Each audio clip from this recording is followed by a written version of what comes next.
ఇక తెలంగాణపై BJP special focus పెట్టింది. వచ్చే ఎన్నికల్లో తెలంగాణలో అధికారమే లక్ష్యంగా కమల దళం పావులు కదుపుతోంది. రకరకాల వ్యూహాలతో అధికార టీఆర్ఎస్ కు ముచ్చమటలు పట్టిస్తోంది. బీజేపీ అగ్ర నాయకులు తరచుగా తెలంగాణకు వస్తూ మీటింగ్లు, బహిరంగ సభలు పెట్టి నేతలను, కార్యకర్తలను ఉత్సాహపరుస్తున్నారు. ఇక కమలనాథుల్లో అదే జోష్ను కొనసాగించడానికి ఈసారి బీజేపీ జాతీయ కార్యవర్గ సమావేశాలకు హైదరాబాద్ను వేదికగా నిర్ణయించారు పార్టీ పెద్దలు. వచ్చే నెల జూలై 3న భారీ బహిరంగ సభను కూడా ప్లాన్ చేశారు. దీంతో హైదరాబాద్ సభను రాష్ట్ర నాయకత్వం ప్రతిష్టాత్మకంగా తీసుకుంది. 10 లక్షలకు తక్కువ కాకుండా సభను నిర్వహించి గ్రాండ్ సక్సెస్ చేయాలనే లక్ష్యంతో పార్టీ నేతలు, కార్యకర్తలు అహర్నిశలు శ్రమిస్తున్నారు. ప్రధాని మోదీతో పాటు జేపీ నడ్డా, అమిత్ షా, కేంద్ర మంత్రులు, బీజేపీ పాలిత రాష్ట్రాల సీఎంలు హాజరవుతుండటంతో సభ సక్సెస్ పై మరింత ఫోకస్ పెట్టారు బీజేపీ రాష్ట్ర నేతలు. ఇలాంటి పరిస్థితుల్లో హైదరాబాద్ లో విస్తృతంగా ప్రచారం సాగించాలని బీజేపీ భావించింది.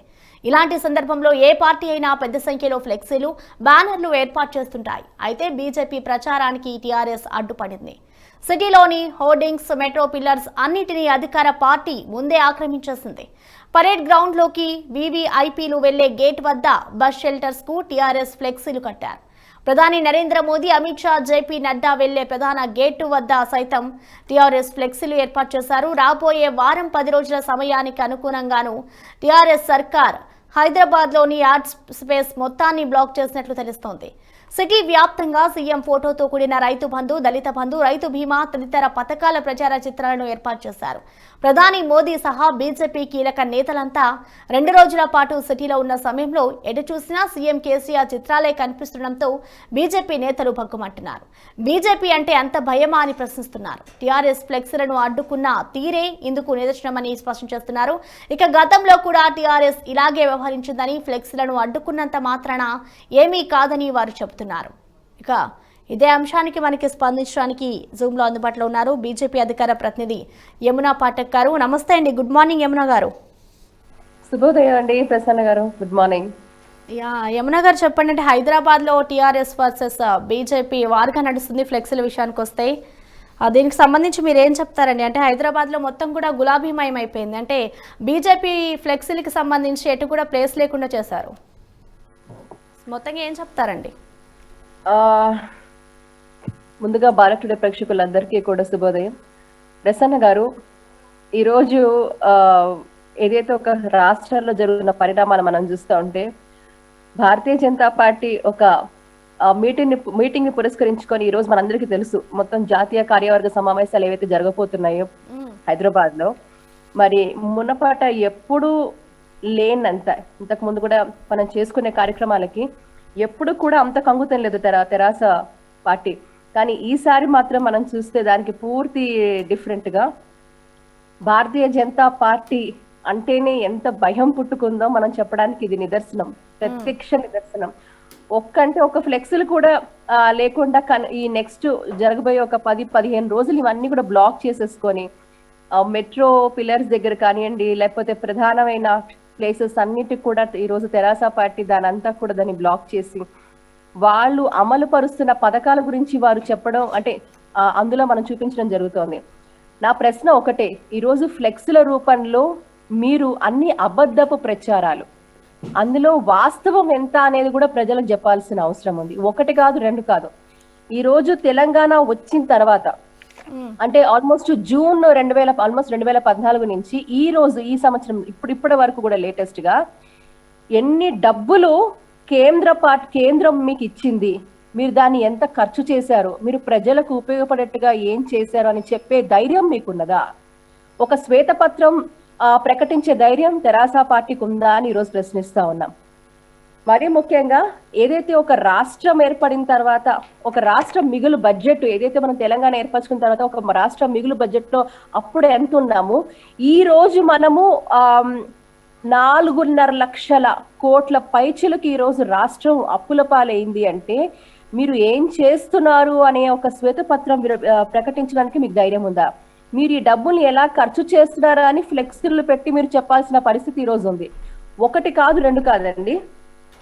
ఈరోజు చిన్న ఉదాహరణ మీకు ఇస్తాను ప్రసన్న గారు.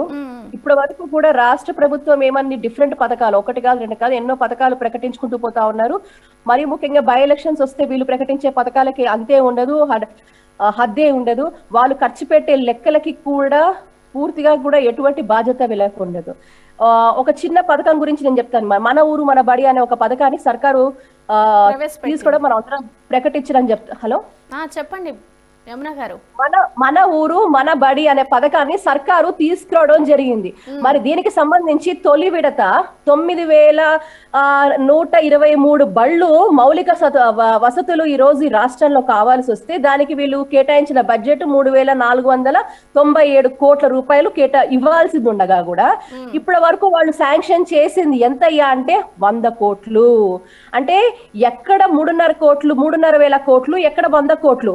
ఇది మన బడి మన బడి అనే పథకంలో వీళ్ళు తీసుకొచ్చిన ఇది. మరి అంటే డబ్బులన్నీ ఎక్కడ పోతా ఉన్నాయి? దీని గురించి కదా ఈ రోజు తెరాస పార్టీ నిజంగా కూడా దీని మీద ఫ్లెక్సులు కట్టించాలి. ముఖ్యమంత్రి గారు ఢిల్లీకి వెళ్ళి ఢిల్లీ స్కూల్స్ కి ధీటుగా కూడా రాష్ట్రంలో ఉన్న ప్రతి బడిని కూడా మనం అలా నిర్మించుకుంటామని చెప్పే ముఖ్యమంత్రి గారు కనీసం 100 కోట్లు కూడా ఇవ్వలేని దుస్థితిలో ఈ రోజు ఉన్నారు. అంటే బేసిక్ గా గదుల నిర్మాణం, ప్రహారీ మరుగుదొడ్లు, లైటింగ్, ఫర్నిచరు, బోర్డులు లేక పిల్లలు ఆ స్కూల్ అరుగుల మీద అంటే బయట పాఠాలు చెప్తున్న దుస్థితి మనకు కనబడుతోంది. మరి దీని మీద కూడా ఫ్లెక్సీలు చేసి చెప్పాలి. అంటే ఈ డబ్బులు ఎందుకు వీళ్ళు ఇవ్వలేకపోతున్నారు? కేవలం ప్రకటించుకుపోవడం తప్ప ఈ రోజు ప్రజల్ని మభ్యపెట్టే ప్రయత్నమే తప్ప నిజంగా కూడా ఆ డబ్బులు ఎక్కడ పోతున్నాయి అనేది నిజంగా చెప్పాల్సిన పరిస్థితి ఈ రోజు ఉంది. ఈ యొక్క ఫ్లెక్సీల మీద ఏదైతే కార్యక్రమాలు ఇన్ని స్కీములు అని చెప్తున్న ప్రభుత్వం ఎన్ని స్కీములు అమలుపరిచారు, ఎన్ని స్కీములు నిజంగా కూడా బెనిఫిషరీస్ దగ్గరికి వెళ్తున్నాయని కూడా ఇవే ఫ్లెక్సీలు పెట్టి చెప్పాల్సిన అవసరం వీళ్ళకి ఎంతైనా ఉంది. ఆ ధైర్యం వీళ్ళకు ఈ రోజు ప్రశ్నిస్తా ఉన్నాం. దళితులకు 3 ఎకరాల భూమి అన్నారు. దళితులకు 3 ఎకరాల భూమి ఇవ్వలేని ప్రభుత్వం కానీ దళిత బంధు అమలు పరుస్తుంది అంటే నమ్మడానికి ఎవరు సిద్ధంగా ఉన్నారు అని కూడా ఈరోజు ప్రశ్నిస్తా ఉన్నాం.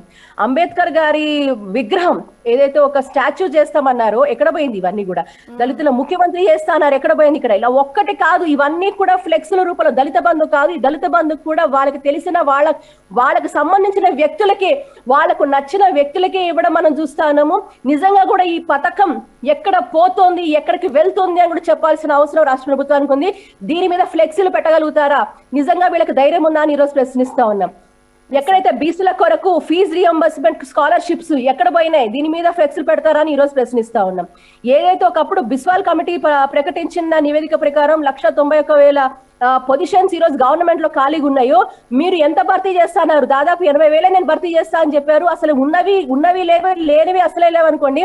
వీటన్నిటి మీద కూడా నిరుద్యోగ సమస్య మీద ఏమి అని ప్రకటించి ఫ్లెక్సీలు పెట్టే ధైర్యం వీళ్ళకు ఉందా అని ప్రశ్నిస్తా ఉన్నాం. ఇంటికి ఒక ఉద్యోగం అన్నారు, వీళ్ళింటికి 5 ఉద్యోగాలు పరిమితం చేస్తున్న రాష్ట్ర ప్రభుత్వం మరి దీని మీద ఫ్లెక్సీలు పెడతారని అడుగుతా ఉన్నాం. అలాగే లక్షల ఎకరాల భూమి సాగు చేస్తామన్నారు. ప్రతి నియోజకవర్గంలో కూడా 1,00,000 ఎకరాలు మేమంతా కూడా మరి భూమిని సాగు చేస్తామన్న రాష్ట్ర ప్రభుత్వం ఎన్ని ఎకరాలు రాష్ట్రం అంతా ఎన్ని నియోజకవర్గాలలో వీళ్ళు చేశారు అని ఫ్లెక్స్ పెట్టే ధైర్యం వీళ్ళకు ఉందని ఈ రోజు ప్రశ్నిస్తా ఉన్నాం. దాదాపు రైతు బంధు అని ప్రకటించిన రాష్ట్ర ప్రభుత్వం ఏదైతే హోర్డింగ్స్ మీరు చూస్తున్నారో స్కీమ్స్ రూపంలో మేము చేస్తున్నామని చెప్తున్న రాష్ట్ర ప్రభుత్వం మరి ఇదే రాష్ట్ర ప్రభుత్వాన్ని ఒక రైతు బంధు అంటే ఇక్కడ నిజంగా కూడా సన్నకారు రైతులు, చిన్న స్థాయి రైతులు, మధ్యతరగతి రైతులు ఎంతమంది ఉన్నారో నిజంగా వాళ్లకు క్షేత్రస్థాయిలో ఉన్న రైతులకు నిజంగా న్యాయం జరుగుతుందా? లేదంటే కేవలం భూములు లక్షల 100,000 ఎకరాల ఉన్న భూములకు లబ్ధి చేస్తున్నారని ఈ రోజు ప్రశ్నిస్తూ ఉన్నాం. ఈ రోజు ఎవరైతే రైతు బంధు పథకాన్ని తీసుకుంటున్నారో చాలా వరకు కూడా వీళ్ళకి సంబంధించిన వ్యక్తులే. ఇది అంటారు చూసారా, rich is becoming more rich లాగా. సో వీళ్ళకి సంబంధించిన వ్యక్తులే అక్కడ ఉన్నారు. మరి ఇదే రైతు బంధు పథకానికి నిజంగా అమలు పరుస్తే ఈ రోజు తెరాస పార్టీ వచ్చిన తర్వాత, తెరాస పరిపాలన చూసిన తర్వాత 30,000 పైచీలకు రైతుల ఆత్మహత్యలు ఈ రాష్ట్రంలో ఎందుకు జరిగాయి? రైతుల మీద అంత ప్రేమ ఉన్న తెరాస పార్టీకి ఇన్ని వేల ఆత్మహత్యలు జరుగుతూ ఉంటే దీని మీద నిజంగా ఒక ఫ్లెక్స్ పెట్టి జనాన్ని ఎడ్యుకేట్ చేసే ధైర్యం వీళ్ళకు ఉందని ప్రశ్నిస్తా ఉన్నాం. 8 సంవత్సరాలలో డబల్ బెడ్రూమ్ ఇల్లు కట్టిస్తాను అని చెప్పిన ముఖ్యమంత్రి గారు ఈ రోజు నరేంద్ర మోడీ గారు తెచ్చిన ఏదైతే శాంక్షన్ అంటే ఆల్మోస్ట్ తెలంగాణ రాష్ట్రానికి ఇంచుమించు 2,91,000 ఇల్లుని ప్రధానమంత్రి ఆవాస్ యోజన ద్వారా తెలంగాణకు కేటాయిస్తే అందులో ఎన్ని ఇల్లులు కేవలం గజ్వేల్, సిరిసిల్ల, సిద్దిపేట నియోజకవర్గాల్లో ఎన్ని కట్టించారు, మిగతా 116 నియోజకవర్గాల్లో వీళ్ళు ఎన్ని కట్టించారు అని చెప్పే ధైర్యం వీళ్ళకుందా? ఈ రోజు పూర్తి స్థాయి శ్వేతపత్రం విడుదల చేసి ఫ్లెక్సీలు పెట్టే ధైర్యం వీళ్ళకుందా అని ఈరోజు ప్రశ్నిస్తా ఉన్నాం. సెంట్రల్ ఎన్ని ఇక్కడ కొంతమంది బీజేపీ నాయకులు ఏమంటున్నారంటే బీజేపీ అంటే భయంతోనే టీఆర్ఎస్ నేతలంతా కూడా ఫ్లెక్సీలు ఇలా ఏర్పాటు చేస్తున్నారు, అంటే కేవలం కేసీఆర్ కుట్రపూరితంగానే ఇలా చేశారనుకోవచ్చా? అంటే బీజేపీ నాయకులు చెప్పిన దాంట్లో ఎంతవరకు వాస్తవం అంటారు? బీజేపీ నాయకులు చెప్పిందే కాదు ప్రసన్న గారు, ఈ రోజు మేమిచ్చిన పథకాలు, కేంద్రం భాగస్వామ్యంతో ఇస్తున్న పథకాలకు వీళ్ళ టిఆర్ఎస్ రంగు వేసుకొని చెలామణి అవుతున్న రాష్ట్ర ప్రభుత్వం అని చెప్తున్నాం. ఈ రోజు నిజంగా అందుకే అంటున్నా, ఈ రోజు నేను జస్ట్ కొన్ని శాంపుల్ మాత్రమే మీకు ఈ రోజు చెప్తా ఉన్నా. దళిత బంధం చెప్తున్నారు, రైతు బంధం అని చెప్తున్నారు. ఈ రోజు కాకతీయ మీరు చేసిన ప్రతి కార్యక్రమంలో ఎన్ని స్కాములు ఉన్నాయో, ఎన్ని కుట్రలు ఉన్నాయో, మీరు ఏవైతే ప్రతిష్టాత్మకంగా రాష్ట్ర ప్రభుత్వం చేసింది అని హోర్డింగ్స్ ఫ్లెక్సుల రూపంలో సిటీ అంతా పెట్టుకుంటున్నారో, ప్రతి హోర్డింగ్ కి కూడా శ్వేత పత్రం ప్రకటించి మీరు నిజంగా లబ్ధిదారులు ఎవరున్నారు అని చెప్పే ధైర్యం మీకు ఉందని ఈ రోజు మేము ప్రశ్నిస్తున్నాం. ఈ రోజు భారతీయ జనతా పార్టీ సహకారంతో భారతీయ జనతా పార్టీ ఏదైతే కేంద్రంలో ఎన్నో పథకాలు, ఈ రోజు అప్పులలో సర్పంచులండి బిల్లులు కట్టలేక బిల్లులు రాక ఈ రోజు అప్పులలో సర్పంచులు ఉన్నారు. ఈ రోజు రాష్ట్ర ప్రభుత్వం మొత్తం అంతా రాష్ట్రంలో ఎంతమంది సర్పంచులు సఫర్ అవుతూ ఉన్నారు మీరు చూడండి ఒకసారి. సో ఇవన్నీ ఏంటంటే ఏదైనా కూడా ఈ రోజు నేరుగా కేంద్ర ప్రభుత్వం ఎన్నో విషయాలలో ఒక సిస్టమాటిక్ అడ్మినిస్ట్రేషన్ జరగాలి, ప్రజలకు లబ్ధి జరగాలి, ప్రజలకు సహకారం వెళ్ళాలి, క్షేత్ర స్థాయిలో కార్యక్రమాలు ప్రజలు నిజంగా కూడా లబ్ధిదారులు ప్రజలు వెళ్ళాలని ఒక మంచి ఉద్దేశంతో కేంద్రం ఎన్నో పథకాలు తీసుకొస్తే వాటన్నిటికీ కూడా గులాబీ రంగుని వేసి చలామణి అయ్యి ఈ రోజు సిటీ అంతా ఫ్లెక్సీలు పెట్టి ప్రజల్ని మభ్యపెట్టాలనుకుంటే అది అవివేకం. బీజేపీ పార్టీ చేస్తున్న ఆరోపణ కాదు, మేము అన్నిటికీ సమాధానం చెప్పడానికి సంసిద్ధంగా ఉన్నాము. ఈ రోజు కేంద్ర సహాయ సహకారాలతో ఏవైతే అమలవుతున్నాయో ఈ రాష్ట్రంలో ఒక్కదానికి కూడా కనీసం ప్రోటోకాల్ పాటించకుండా మీరు చేస్తున్న పరిస్థితి ఈ రోజు ప్రజలకు తెలుసు. ఈ రోజు మీరు కొడుతున్న డబ్బాని ఎవరైతే చూస్తున్నారో ప్రతి దానికి కూడా దాని యొక్క రియల్ ఫ్యాక్ట్స్ అండ్ ఫిగర్స్ మా దగ్గర ఉన్నాయి. మేం చెప్తున్నాం, ఈ రోజు మేం చెప్పడం కాదు, ప్రజలు చైతన్యవంతులు. ప్రసన్న గారు, తెలంగాణ ప్రజలు చైతన్యవంతులు, వాళ్ళు పూర్తి స్థాయి వాళ్ళకి అవగాహన ఉంది. ఈ రోజు మీరు చేస్తున్న ఏ కార్యక్రమం అయినా కూడా క్షేత్ర స్థాయిలో అడిగితే ఏ ఒక్కరైనా కూడా ప్రతి ఒక్కరికి కూడా సంసిద్ధంగా లెక్కలు చెప్పే పరిస్థితి ఈ రోజు ఉంది. ఎవరిని మభ్య పెడుతున్నారు, ఎవరిని మోసం చేస్తున్నారు, ఈ రోజు ఎవరి డబ్బుని మీరు వెచ్చిస్తున్నారని కూడా ప్రశ్నిస్తూ ఉన్నాం. మీరు చేస్తున్న ప్రతి పనికి కూడా మీరు చేసే పనిలో చిత్తశుద్ధి ఉంటే ప్రజలు హర్షిస్తారు. కానీ మీరు చెప్తున్న అబద్ధాల ప్రచారాలు వినడానికి ప్రజలు సంసిద్ధంగా లేరు. ఒక అపోజిషన్ పార్టీగా మేము మాట్లాడతాము, డెఫినెట్ గా మేము ప్రజల్ని ఎడ్యుకేట్ చేస్తాం.